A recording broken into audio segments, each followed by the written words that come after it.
Include disabled people's needs in emergency and resilience planning. Emergency and resilience planning is done to make sure that plans are in place to deal with extreme weather events like flooding, major disruptions to national infrastructure, like significant power outages, other emergencies like the coronavirus pandemic, COVID-19. This planning work helps organisations and governments to reduce harm in these difficult situations. It aims to prepare for these types of risks and help tackle challenges before they become dangerous issues. It also tries to make sure that everyone who can is able to take action in emergencies to help themselves or others. Research shows that emergency situations can be experienced differently by disabled people. Government departments already consider disabled people's needs in emergency and resilience planning, in line with the public sector equality duty. But disabled people and stakeholders say their needs are still not fully considered. Our consultation findings confirm that this view is widespread. In the consultation, DU proposed to help make emergency planning and resilience work more inclusive. It would do this through greater engagement with disabled people's organisations, DPOs. This would help disabled people's voices to be heard more clearly. Summary of consultation findings. This proposal had some of the highest support from both individuals and organisations. 96% of respondents agreed with it. Respondents highlighted the importance of ensuring that disabled people's interests are properly reflected in emergency and resilience planning. They also called for practical actions based on the experiences of disabled people.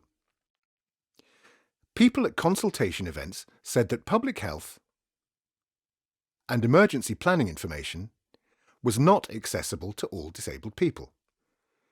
They were also concerned about the lack of consistent national guidance on minimum standards for local authorities to make sure plans are inclusive of disabled people.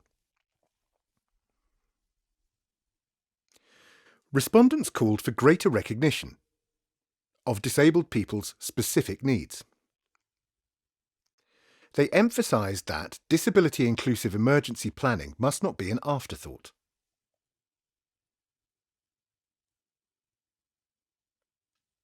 Instead, it should learn from previous events such as the COVID-19 pandemic and Grenfell Tower fire. During the pandemic, including during lockdowns, many disabled people felt that access to public health information, healthcare, medicines, and other essentials had worsened for them. Respondents said there should be better protection for disabled people in future emergencies. They recommended increased support and mandatory protocols. Examples suggested include fire alarms with visual displays, touch-based signage to evacuation points, and evacuation plans that include disabled people.